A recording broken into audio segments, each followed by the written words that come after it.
నమస్తే.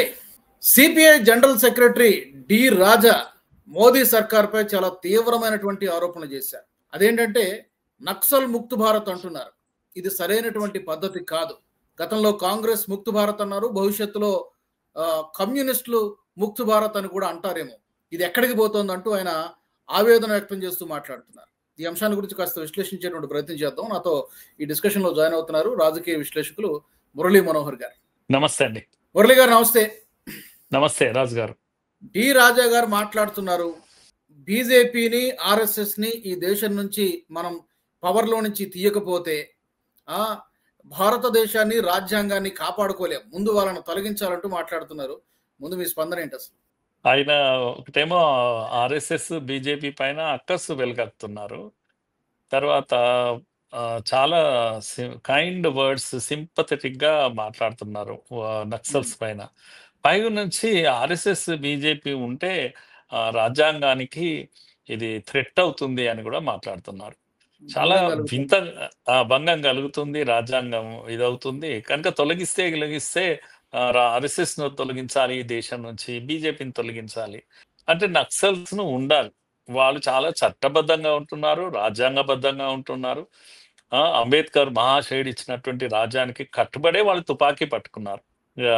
రాజ్యాంగ విరుద్ధంగా వాళ్ళు ఏమి ఉండడం లేదు. అలాంటి వాళ్ళను మీరు చంపేస్తారా? వాళ్ళతో చర్చలు జరిపి ఉన్న బ్రతికున్న వాళ్ళను కాపాడండి. అమానవీయం కదా వాళ్ళని చంపేస్తే. కమాన్ కూర్చోండి, ఎంతమందితో చర్చలు జరపలేదు వాళ్ళతో జరపండి డిమాండ్ చేస్తున్నారు ఇప్పుడు. కనుక ఎవరు రాజ్యాంగబద్ధంగా ఉన్నారు, ఎవరిని కాపాడాలనుకుంటున్నారు మీరు ఇంతకు? అసలు మిమ్మల్ని మీరు కాపాడుకుంటే సరిపోతుంది కదా అని నేను అనేది. ప్రైమరీ కామెంట్ మీరు చేయమంటే ఇప్పుడు కాపాడాల్సింది నక్సల్స్ కాదు, ఇప్పుడు కాపాడాల్సింది ఆర్ఎస్ఎస్ కాదు. కాపాడాల్సింది ఎవరిని అంటే సిపిఎంను, సిపిఐని, అంతరించిపోతున్నటువంటి పక్షులు కొన్ని కనపడతాయి అప్పుడు, అంతరించిపోతున్నటువంటి జంతువులు కనపడతాయి అప్పుడప్పుడు మనకు. వాటిని కాపాడుకుందాం, అయ్యో మరో 2-3 స్పీసీస్ మాత్రమే మిగిలాయి అని ఎట్లయితే అనుకుంటాము, అలా ఇప్పుడు సిపిఐ, సిపిఎం కూడా అంతరించిపోయారు. ఆ మిగిలిన కొంతమందిని మోడల్స్ను మనం కాపాడుకుంటే మంచిది అని నాకు అనిపిస్తుంది. రాజా గారిని, డి రాజా గారిని, వీళ్ళందరినీ చూశాక. అంటే రాజా గారు ఆవేదన ఏంటంటే, మన అమిత్ షా గారు చాలా స్పష్టంగా చెప్పారు, 2026 మార్చి నాటికల్లా నక్సలిజం అనేది భారత్లో కనబడకూడదు. ఇప్పటికీ ఆల్మోస్ట్ పని పూర్తయింది, ఇంకా అక్కడక్కడ కొన్ని సమస్యలు ఉన్నాయి. ఇప్పుడు దాన్ని ఆయన ఏమంటున్నారంటే, ఇలా అమానవీయంగా చేస్తున్నారు, ప్రాణాలను తీసేస్తున్నారు, పిలిచి వాళ్ళతో మాట్లాడొచ్చు కదా, చర్చలు జరపొచ్చు కదా అనేది డి రాజా గారి డిమాండ్. ఈ చర్చలు జరపొచ్చు కదా అని ఆయన అంటున్నారు. ప్రాణాలు ఎందుకు తీస్తారు, చర్చలు జరపొచ్చు కదా అని. చర్చలు గతంలో చాలా సార్లు జరిగాయి కదా. ఈ చర్చలు జరపండి అనేటువంటి కామెంట్ మీద, డిమాండ్ మీద మీ రియాక్షన్ ఏంటంటున్నారు? ఇది ఈకో సిస్టమ్ ఏదైతే లెఫ్ట్ వింగ్ ఈకో సిస్టము దేశం అంతా కూడా ఒక వాతావరణం క్రియేట్ చేస్తుంది. ఎప్పుడైనా కూడా ఇలాంటి ఇప్పుడు కమ్యూనిజం, ఇదేంటి నక్సలిజం అనేది అంతరించిపోతుంది కనుక డేట్ మరీ టార్గెట్ పెట్టుకున్నారు, డేట్ పెట్టుకున్నారు అమిత్ షా. ఈ లోపల మేము ఈ దేశంలో 2వ గన్ను లేకుండా చేస్తాం. ఇక్కడ కమ్యూనిజమా నక్సలిజమా అనేది కాదు. కనుక రాజ్యాంగం ఇచ్చిన తుపాకీ ఒకటే ఉంటుంది, రాజ్యాంగబద్ధంగా ఉంటుంది. రాజ్యాంగేతర శక్తి అది ఏ తుపాకీ అయినా సరే అది అంతరించాలి. ఇదే రాజ్యాంగం చెప్పింది కూడా ఇదే. కనుక ఆ పని అమిత్ షా చేస్తున్నారు, టార్గెట్ పెట్టుకొని చేస్తున్నారు. నిండా పనిలో మునిగారు. కనుక మీరు ఇప్పుడు ఏమైంది అంటే చచ్చే చావు వచ్చింది నక్సలిజానికి, చివరి ఊపిరితో ఉన్నటువంటి పరిస్థితి.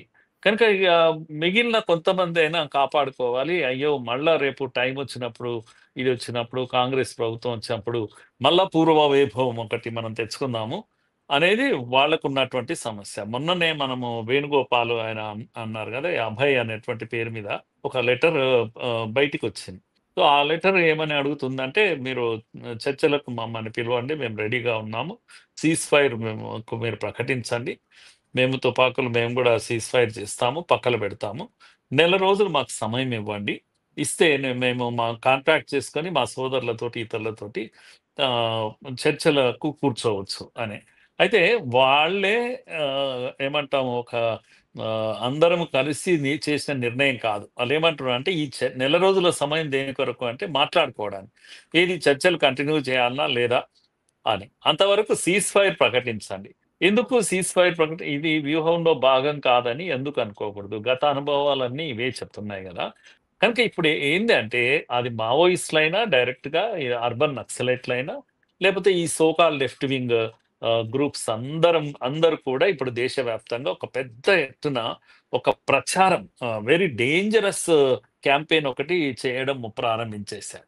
ఏంది ఉమ్, అని అంటే, మీరు పాకిస్తాన్‌తో చర్చలు జరుపుతారు. మీరు ఇంకొక దేశంతో చర్చలు జరుపుతారు. మనవాడు గదా! వీళ్ళు మన దేశం వాళ్ళు గదా! ఏమైంది మీకు? చర్చలు జరిపితే ఏంది? వరుసబెట్టి చంపేస్తారా? మనుషుల ప్రాణాలకు లెక్క లేదా? మరి వ వ ఎవరితో చర్చలు జరపమంటున్నారు? తుపాకీ పట్టుకొని ఉన్న వాళ్ళతో చర్చలు జరపమని అంటున్నారు. నేను ఒక మాట అంటాను రాజు గారు. అసలు చర్చలు దేనికోసము అని. What is that is offered by నక్సలర్స్. నక్సల్స్ ఏం ఆఫర్ చేస్తున్నారు ఇప్పుడు ప్రభుత్వానికి? ఉమ్, ప్రభుత్వాన్ని అడుగుతున్నారు. మీరు డిమాండ్ చేస్తున్నారు. ఈయన కూడా అన్నాడు. మేము డిమాండ్ చేస్తున్నాం. చర్చలు చేయండి. చర్చలు దేని ఉమ్, కొరకు చేయాలి? అని నేను అంటున్నాను. ఉమ్, ఇప్పుడు చర్చలు దేని కొరకు చేయాలి? ఇప్పుడు 10 ఏళ్లుగా మోడీ ప్రభుత్వము చాలా కన్సిస్టెంట్‌గా ఒక పద్ధతి ప్రకారమే నక్సల్ దీన్ని మినేస్‌ను ప్రమాదాన్ని తగ్గించే ప్రయత్నం చేస్తున్నారు. నక్సలైట్‌లను కథం పట్టించే ప్రయత్నం చేస్తున్నారు. సరెండర్స్ పెద్ద ఎత్తున సరెండర్స్ అవుతున్నాయి. చాలా మందికి తెలియని విషయం ఏంటంటే ఉమ్, సరెండర్ అవుతున్నారు. పాలిసీ చాలా అద్భుతమైనటువంటి పాలిసీ ప్రభుత్వం తీసుకున్నది. ఎందుకంటే ఈ 10, 12 ఏళ్లుగా అంటే ఎప్పుడు కూడా నిలకడగా ఒకే పాలిసీ ఉండలేదు గతంలో స్వాతంత్రం వచ్చినప్పుడు. 69 నుంచి కూడా నక్సలిజం ఈ దేశంలో ఉంది. ఎందుకు ఫెయిల్ అయినాయి? అంటే ఒక నిలకడమైనటువంటి ఒక పద్ధతి పాటించలేదు. పాలిసీ సరిగ్గా లేదు. ఇప్పుడు ఈ 10 ఇయర్స్, 12 ఇయర్స్‌లో కన్సిస్టెంట్ పాలిసీ ఉంది. దాని కారణంగా రిజల్ట్స్ రావడం మొదలుపెట్టింది. ఉమ్. కనుక ఒకవైపు డెవలప్‌మెంట్ జరుగుతుంది నక్సల్స్ ప్రాంతాల్లో. ఇంకొక వైపు ఫైరింగ్ జరుగుతా ఉంది. మొన్ననే మీరు గుర్తుండే ఉంటుంది, వార్తల్లో చూసుంటారు. ఛత్తీస్‌గఢ్‌లో బస్తర్‌లో అనుకుంటా. ఒక ఇన్వెస్టర్ సమిట్ జరిగింది. మనం ఎక్స్‌పెక్ట్ చేస్తామా? మామూలుగా బస్తర్ లాంటి ఏరియాలో ఛత్తీస్‌గఢ్‌లో ఒక ఇన్వెస్టర్ సమిట్ జరగడం అనేది ఆ! జనరల్‌గా మనం ఊహించి ఎప్పుడు అక్కడ వారం రోజులకోసారి ఏదో ఒక ఇన్సిడెంట్ జరిగేటువంటి పరిస్థితులు. మీరు కూడా చూసే ఉంటారు అవును. వార్తలు. మీకు ఇంకో వార్త అని చెప్తాను. ఇప్పుడు ఈ అంబుజ్‌మడ్ అనే అటువంటి ప్లేస్ మనం వింటూ ఉంటాం ఎప్పుడు గూడా. అది హ్మ్. దట్టమైనటువంటి అరణ్యము. ఎవరు మనుషులు కీకారణ్యం, మనుషులు పోలేని సర్వే ఆఫ్ ఇండియా దేశమంతా సర్వే చేసింది గానీ, ఆ ప్రాంతానికి ఎన్నడూ పోలేదు. స్వతంత్రం హ్మ్. వచ్చాక గూడా. కాకముందు తర్వాత. అయితే అలాంటి ప్రాంతానికి మొదటిసారి ఆర్టీసీ బస్సు అయిందండి. ఈ అవును. దేశము స్వాతంత్రం వచ్చాక 75 ఏళ్ల తర్వాత ఒక గ్రామము ఆర్టీసీ బస్సును చూస్తుంది. కళ్ళతో చూస్తుంది. ఎక్కడం గాదు. ఇది హ్మ్. ఈ పరిస్థితి. ఇంత దుర్మార్గం. ఒక రాజ్యం ఏలారు వీళ్ళు. ఒక ప్రాంతాన్ని కూర్చొని హ్మ్. ఈ దేశాన్ని వీళ్ళు పరిపాలించారు. సుమారుగా 160 జిల్లాలు వీళ్ళ హోల్డ్‌లో ఉండేటివి హ్మ్. దేశంలో. కనుక అక్కడ పశుపతి నుంచి ఇక్కడ తిరుపతి వరకు వాళ్ళు డిక్లేర్ చేసుకున్నారు. రెడ్ కారిడార్ అని జెప్పేసి. సుమారుగా 2014 ఇప్పటికి తేడా అంటే 14లో 16,000 ఇన్సిడెంట్స్ జరిగితే ఇప్పుడు అవి 7,000 ఇన్సిడెంట్స్‌కి తగ్గిపోయినాయి. ఇన్సిడెంట్స్ నంబర్ తగ్గిపోయింది. మీరు హ్మ్. కిల్లింగ్స్ చెప్తాం. సెక్యూరిటీ గార్డ్స్ 1820 సెక్యూరిటీ గార్డ్స్‌ని చంపారు 2014లో. అంత రేంజ్‌లో చస్తే ఇప్పుడు 400, 500కి పడిపోయింది. సెక్యూరిటీ గార్డ్స్ చావులు తగ్గిపోయాయి. హ్మ్. 4,600 సుమారుగా అంటే 5,000 మంది సివిలియన్స్ అప్పట్లో చచ్చేది. ప్రతి ఏడాది నేను చెప్పేది. ఇప్పుడు హ్మ్. 1,500 మంది 1,500 వరకు ఇప్పుడు గూడా చస్తున్నారు సివిలియన్స్. ఇంత అంటే ఆల్‌మోస్ట్ 60%, 70% దీని ప్రభావాన్ని తగ్గిస్తూ వచ్చారు. ఇంటెన్సిటీ ఇప్పుడు ఇంకా తగ్గినట్టు. హ్మ్. మిగిలిన 25%ను ఇప్పుడు ఏం చేస్తుందంటే ఫైనల్ పుష్ అంటాం. దీన్ని హ్మ్. ఇవ్వడానికి ప్రభుత్వం ముందుకు కదులుతూ ఉంది. కనుక పాలిసీలో మీరు మర్చిపోకండి రాజు గారు. డెవలప్‌మెంట్ కూడా ఒక పాలిసీనే. ఏదైతే ఇవన్నీ హ్మ్. వీళ్ళని తగ్గించడమే కాకుండా డెవలప్‌మెంట్ కూడా ఒక పాలిసీ. మీకు తెలుసా ఈ 5 ఇయర్స్‌లో 1,700 బ్యాంకులు ఈ 2 రాష్ట్రాల్లో కొత్తయి అంటే ఓన్లీ అడవి ప్రాంతాల్లో బ్యాంకులు కొత్తయి బ్రాంచెస్ ఓపెన్ చేశారు. ఛత్తీస్‌గఢ్ తర్వాత ఈ 2 రాష్ట్రాల్లో. హ్మ్. జార్ఖండ్ 2 రాష్ట్రాల్లో అటవీ ప్రాంతాల్లో. ఏటీఎమ్స్ 900 ఏటీఎమ్స్ కొత్తవి ఓపెన్ చేశారు. 5,000 పోస్ట్ ఆఫీసెస్ కొత్తవి ఓపెన్ చేశారు. సెల్ టవర్స్ 5,000 సెల్ టవర్స్ కొత్తవి ఓపెన్ చేశారు. ఇవన్నీ ఎందుకు చేశారు? అంటే కనెక్టివిటీని పెంచాలి. కనుక అక్కడ ఆదివాసులకు అందరికీ రైళ్లు, బస్సులు అన్నీ కొత్తగా చూస్తా ఉన్నారు. ఇప్పుడు ఇవన్నీ కూడా మొబైల్స్ వాళ్ళకొచ్చేసాయి. బ్యాంకులొచ్చేసాయి. ఫినాన్షియల్ ఇంక్లూజన్ వచ్చేసింది వాళ్ళకు. డబ్బులొస్తున్నాయి. కనుక పాలసీ అంటే ఊరికే చంపుతూ పోవడం కాదు. రెడ్ కారిడార్ ను మోడీ గారు గర్వంగా ప్రకటించారు. పీపుల్ యూస్ టు కాల్ అనేవాళ్ళు ఒకప్పుడు ఇది రెడ్ కారిడార్ అని గర్వంగా కాదు, వికాస్ అభివృద్ధి చెందుతున్న గ్రీన్ కారిడార్ గా మేము ప్రకటిస్తున్నామని చెప్పారు. కనుక ఇది ఇది చూడడం లేదే, ఎవరు కూడా జరుగుతున్న అభివృద్ధిని వీళ్ళు చూడడం లేదే. ఎందుకు మీకు ప్రజల వైపు నుంచి సహకారం లభించడం లేదు? మీరు కదా మొత్తము ఆయన గుత్తి ఇంకొక మాట కోయల్లో. కూడా అన్నారు. ఆయన ఇంకొక మాట కూడా అన్నారు ఏంటంటే, గతంలో కాంగ్రెస్ ముక్త్ భారత్ అన్నారు, ఇప్పుడేమో నక్సల్ ముక్త్ భారత్ అంటున్నారు, ఫ్యూచర్ లో కమ్యూనిస్ట్ ముక్త్ భారత్ అని కూడా అంటారేమో. ఇలా అందరినీ తొలగించుకుంటూ పోతారా? అసలు బీజేపీ అంటే మరొకసారి రాజుల పరిపాలనలోకి వెళ్ళిపోతోందా? బీజేపీ ఆర్ఎస్ఎస్ ని ఇక్కడి నుంచి తొలగించకపోతే ఆ కాన్స్టిట్యూషన్ రాజ్యాంగాన్ని కాపాడుకోలేం కాబట్టి వీళ్ళని తొలగించాలని చెప్పి మాట్లాడుతున్నారు. అవును. డి రాజా ఆయన చెప్తున్న, ఆయన కూడా అంటే ఈ గొంతులో స్వరంలో ఈ లెఫ్ట్ వింగ్ ఈకో సిస్టమ్ లో ఒక భాగం కనుక ఆయన మాట్లాడుతూ ఉన్నారు. ఆర్ఎస్ఎస్ పైన విషయం కక్కుతా ఉన్నారు, రాజ్యాంగం మీద అయిపోతా ఉన్నారు, చర్చలు జరపమని గట్టిగా మాట్లాడుతూ ఉన్నారు. అంటే ఇదంతా వ్యూహంలో భాగమే అంటారు రాజుగారు. వీళ్ళంతా కూడా వ్యూహంలో భాగమే. వీళ్ళు మనం చెప్పాం కదా, ఈ ఛత్తీస్గఢ్ లో ఒకప్పుడు అదేంటి ఆదివాసీలను వాళ్ళకు తుపాకులు ఇచ్చి ట్రైనింగ్ ఇచ్చారని ఒకప్పుడు అలా జరిగింది కదా. ఇప్పుడు అదే ఆదివాసీలందరూ కూడా నిజంగా కూడా ఆర్మీలో చేరారు. వాళ్ళు ఎంప్లాయీస్ గా ఉన్నారు ఇప్పుడు, ఉద్యోగస్తులు. అందుకే కష్టకాలం ఎక్కడొచ్చింది అంటే ఇప్పుడు వాళ్ళే పోలీసులై మీ పైకి వచ్చేసారు. మీరు అంతెందుకు, ఒకప్పుడు మీరు గుత్తికోయలను కక్షగట్టి చంపేస్తే 80,000 మంది గుత్తికోయలు, వాళ్ళు కూడా ఆదివాసీలు కదా, ఒక ఆదివాసీల్లో ఒక వర్గం అది. వాళ్ళు అంటేనే మీకు కోపం, ముఖ్యంగా ఈ నక్సలైట్స్. ఎందుకంటే వాళ్ళు మాకొద్దు ఈ వయలెన్స్, మాకెందుకు మా మీద రుద్దుతారు, మాకు అవసరం లేదు మా ప్రాంతంలో, మీరు వెళ్ళిపోండి అంటే వీళ్ళు వినలేదు. అందుకని వాళ్ళు కూడా తుపాకులు తీసుకొని తిరగబడ్డ పాపానికి వాళ్ళను చంపితే దిక్కు లేకుండా 80,000 మంది వలస వచ్చారు. మన ప్రాంతంలో కొత్తగూడెం ఈ ప్రాంతంలో అంతా కూడా సెటిల్ అయ్యారు. కనుక వీళ్ళ యొక్క రక్తపాతం ఇదంతా కూడా అదొక పెద్ద చరిత్ర ఈ దేశంలో. వీళ్ళ కారణంగా చనిపోయిన పోలీసులు, దంతేవాడలో కదా అండి, మీరు 2010లో అనుకుంటారు ఎంతమంది, 76 మంది సిఆర్పిఎఫ్ జవాన్లు బాంబులు ఎగిరిపడ్డారు కదా, పైకి ఎగిరిపడ్డారు కదా. ఎంతమంది నిరుపేదలు చంపుతారు మిమ్మల్ని. కనుక ఈ రక్తపాతం ఆగాలి. బాధ్యత కలిగిన ఏ ప్రభుత్వం అయినా కూడా చేయాల్సింది ఏంటంటే అణచివేయాలి, మీరు సరెండర్ అన్నా చేయాలి, లొంగ తీసుకోవాలి, ఏదో ఒకటి చేయాలి. మరి ఇంతకాలం కాంగ్రెస్ గారు ఇక్కడ 2 క్వశ్చన్స్. అమిత్ షా గారు చెప్పినట్టు 2026 మార్చి కల్లా నక్సలిజం అనేది పూర్తిగా అంతమైపోతుందా అనేది నెంబర్ 1 క్వశ్చన్. రెండోది ఏంటంటే, మరి ఇంతకుముందు మనం అర్బన్ నక్సలైట్లు గురించి కూడా మాట్లాడుకున్నాం. ఇప్పుడు వీళ్ళు అంతమైతే ఇప్పుడు మరొక రూపంలో వాళ్ళు వస్తారా? అర్బన్ నక్సలైట్ల సమస్య గతంలోనే ఉంది, ఇప్పుడు కూడా ఉంది. 2 క్వశ్చన్స్. అవును. ఇప్పుడు అర్బన్ నక్సలైట్లను మనం అర్థం చేసుకోవాల్సిందే. అంటే వీళ్ళు నక్సలైట్లే టుగెదర్ గా. అర్బన్ నక్సలైట్లు అంటే పట్టణాల్లో ఉండే నక్సలైట్లు, మామూలు నక్సలైట్లు అంటే అడవిలో ఉండే నక్సలైట్లు. అంతేగాని ప్లేస్ వేరే, కానీ ఇద్దరు నక్సలైట్లే. ఈయన తుపాకీ పట్టుకోడు, మీడియా ముందర మాట్లాడుతుంటాడు. ఆయన తుపాకీ పట్టుకున్నాడు కనుక మీడియా ముందుకు రాలేడు, ఆయన అడవిలో ఉంటాడు. అంతే. వీళ్ళంతా కూడా గరిల్లా సిస్టమ్ లో ఎప్పుడు కూడా ఒక తుపాకీ పట్టుకున్న ఒక నక్సలైట్ బ్రతికి ఉండాలంటే ఆయన చుట్టూ సుమారుగా ఒక 50 మంది సివిలియన్స్ ఉండాలి ఆయన సపోర్ట్ సిస్టమ్ లో, ఆయన ఫుడ్ సప్లై చేయడానికి ఇదన్నిటికీ. కనుక అర్బన్ నక్సలైట్లు ఎవరంటే ఈ సపోర్టింగ్ సిస్టమ్ లో ఉండే నక్సలైట్లే వీళ్ళు. కనుక వీళ్ళంతా కూడా ఒక వాతావరణం క్రియేట్ చేస్తారు సమాజంలో. వీళ్ళు దేశభక్తులు, దేశాన్ని ఉద్ధరించడానికే త్యాగాలు చేస్తున్నారని. కాదు, ఇదొక ఇన్సర్జెన్సీ. వాళ్ళే చెప్పారు కదా, తుపాకీ గొట్టం ద్వారా మేము రాజ్యాధికారం సాధించుకుంటాం. చాలా క్లియర్ గా ఉన్నారు. తుపాకీ గొట్టం ఎందుకు పట్టారు? ఊరికే టైం పాస్ గా, ల్యాండ్ లార్డ్స్ చంపేసి ల్యాండ్ డిస్ట్రిబ్యూట్ చేయడానిక? ఎంతమందికి చేశారు నాకు చెప్పండి?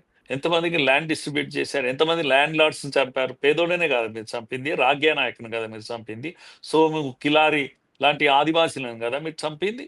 ఎవరికి చెప్తారు మీరు ఇవన్నీ కూడా? మీరు చెప్తున్నటువంటి అంబానీలో అదానీలో ఒక్కసారి చంపారా? చంపండి మరి, ఊరికే మాటలు ఎందుకు? మోడీ మనుషులు అని అంటారు. మీ తుపాకులు ఉన్నాయి కదా మీ దగ్గర, ఒక అంబానీని ఒక అదానిని చంపి డిస్ట్రిబ్యూట్ చేయండి. అదంతా కూడా అందరం మీకే చేయగొడతాం కదా.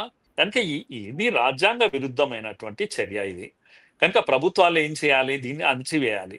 చేతగాని ప్రభుత్వాలు ఏం చేస్తాయంటే వాటిని పెంచి పోషిస్తూ ఉంటాయి. కనుక మోడీ పని ఏందంటే 75 ఏళ్లుగా చేయని పనులన్నీ కూడా మోడీ చేయాలి ఇప్పుడు. కనుక ఈ 10 ఏళ్లలో ఆ పని చేశారు. ఈ ప్రాంతాలన్నిటికీ ఎన్నడూ బస్సు వెళ్ళని ప్రాంతానికి బస్సు వెళ్ళడం, ఇవన్నీ కూడా సాధ్యమయ్యాయి. కనుక నేనేమంటున్నానంటే చర్చలు దేనికోసం చర్చలు అని అంటున్నాను. చర్చలు దేనికోసం? ప్రభుత్వం భయపడుతుందా మిమ్మల్ని చూసి? మీ వల్ల ఏమన్నా అవుతుందా? మీరు సంఖ్య పడిపోయింది కదా, మీరు 10 జిల్లాలకు 5 జిల్లాలకు వచ్చారు కదా. వచ్చాక ఇప్పుడు మేము పతివ్రతలము, మేము తుపాకులు వదిలేస్తామని అంటారు ఎందుకు? వదిలేసేయండి. మీకున్న ఆప్షన్ ఒకటే ఒకటి, తుపాకులు వదిలేసేయండి, బ్రతుకు జీవుడా అని బ్రతకండి హాయిగా. జనజీవన సవంతో కలవండి. మళ్ళీ చర్చలు ఏంటి? అసలు మీకు లేని స్టేటస్ ఎందుకు ఇవ్వాలి? ఎవరు ఇవ్వమంటున్నది? వీళ్ళంతా కూడా. కనుక ప్రజల్లో వీళ్ళకు ఒక ఏంటంటే ఒక రిలవెన్సీ లేకుండా పోయింది. అవుట్డేటెడ్ నక్సలిజం అనేది అవుట్డేటెడ్ మూవ్మెంట్. అది ప్రజల్లో ఆదరణ లేనిది, గిరాకీ లేనిది. నక్సలిజమే కాదు, అసలు కమ్యూనిజానికే గిరాకీ లేదు. వీళ్ళు అంటున్నారు కదా, డి రాజా ఏమన్నాడు? అయ్యో కాంగ్రెస్ విముక్త భారత్ అన్నారు, లేకపోతే నక్సల్ విముక్త ఇప్పుడు అంటున్నారు. రేపు రోజు కమ్యూనిస్ట్ విముక్త, అదే కమ్యూనిస్ట్ ముక్త భారత్ అనేది ఏంటి? కమ్యూనిస్ట్ ముక్త భారత్ అయిపోయింది కదా. కేరళలో బిక్కు బిక్కుమంటున్న దీపము చివరి గాలి పీలుస్తా ఉంది. ఆ దీపం ఆరిపోతే మీకేం లేదు కదా. ప్రజల్లో ఆల్రెడీ మీరు ముక్త అయిపోయారు. అంటే ఈ దేశంలో మీరు కనబడకుండా పోయారు. ఒక 10 తెల్లగడ్డాలు తెల్ల జుట్టు ఉన్నటువంటి 10 మంది ఈ దేశంలో డి రాజాలు, ఇక్కడ ఉన్నట్టయితే మనకు ఎవరు ఆ రాఘవులు, లేకపోతే ఎవరో పెద్ద మనుషులు కొంతమంది, నారాయణ లాంటి వాళ్ళు, వీళ్ళు ఇంకా అర్బన్ నక్సలైట్ అయితే హరగోపాలు, వీళ్ళే కదా ఉన్నది. 80 ఏళ్ళు దాటిన తెల్ల జుట్టు మనుషులు ఒక 10 మంది ఉన్నారు ఈ దేశంలో. వీళ్ళు పోయినాక అంతరించిపోతున్నది పాపం. ఈ జాతి అంతరించిపోతున్న జాతి ఇది. ఎలా అయితే అడవుల్లో కొన్ని పులులు, ప్రత్యేకమైన పులులు అంతరించిపోతున్నాయి, కొన్ని జింకలు అంతరించిపోతున్నాయి అని అంటున్నాం కదా. జింకలను అందుకే కాల్చొద్దు అంటారు కదా. అలాగే కొన్ని క్రిమి కీటకాలు కూడా అంతరించిపోతుంటాయి. అలాంటి అంతరించిపోతున్నటువంటి కమ్యూనిజం అనే సిద్ధాంతానికే ప్రపంచవ్యాప్తంగా అంతరించిపోతుంది. కనుక నేనేమంటున్నా అంటే వీళ్ళను ఎవరు కూడా ముక్తి చేసేది ఏం లేదు. ఈ దేశమే విముక్తి అయిపోయింది. బెంగాల్లో విముక్తి అయిపోయింది ఈ దేశంలో, కేరళలో విముక్తి అయిపోతుంది. కనుక కమ్యూనిస్ట్ ముక్త భారత్ ఎప్పుడో అయిపోయింది. నక్సల్ ముక్తు కూడా డేట్ పెట్టాడు, వచ్చే ఏడాది 2026లో ఇది కూడా అయిపోతుంది. కనుక ఇంకా ఏమో ఉంది అని చెప్పేసి మేకపోతు గంభీరం తప్పితే ఇది ఏమీ లేదు. కనుక చర్చల ప్రసక్తి లేదు అని అమిత్ షా గారు చెప్పారు. మీకు ఒకటే ఒక ఆప్షన్ ఉంది, ఏంటి అంటే తుపాకులు పారవేయండి, జనజీవన స్రవంతిలో కలవండి. మీ దగ్గర అంత ఫోర్స్ లేదు కూర్చొని మీ దగ్గర మాట్లాడుకొని ఏదో ఈ దేశ ప్రజలకు ఇవ్వడానికి అంటూ ఏమన్నా ఉందా? Is there anything to offer? Discussion లో, చర్చలో మేము ఇది ఇస్తాము కనుక మీరు ఇది ఇవ్వండి అనేది అక్రాస్ ది టేబుల్ ఏదైనా జరుగుతుంది. మీ దగ్గర ఏముందని ఇస్తారు మీరు దేశ ప్రజలకు? ఇవ్వడానికి మీ దగ్గర ఏం లేదు కదా. కనుక మీతో చర్చలు ఎందుకు అని అంటున్నాను. చర్చలు జరపడం వల్ల మీ స్టేటస్ ని పెంచాలా? లేని యొక్క స్టేటస్ ని మీకు తెచ్చిపెట్టి ప్రజల దృష్టిలో చాలా బలంగా ఉన్నారు, కానీ ఏదో పాపము దేశ ప్రజల కొరకు సరెండర్ అయ్యారు అనే ఒక ఇమేజ్ కావాలా మీకు?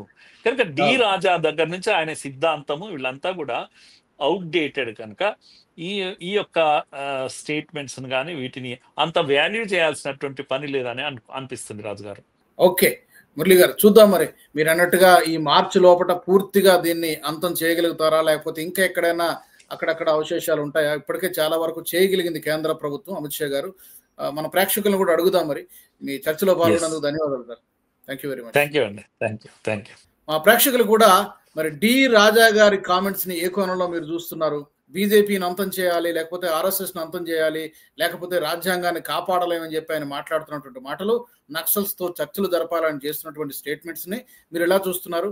కామెంట్ సెక్షన్ లో తెలియజేయండి. అలాగే మా ఎన్హెచ్ టీవీ నుంచి ఇంకా ఎలాంటి టాపిక్స్ మీరు కోరుకుంటున్నారో అది కూడా మీరు కామెంట్స్ ద్వారా మాకు చెప్పొచ్చు. మరొక అంశంతో మళ్ళీ కలుసుకుందాం. జై హింద్.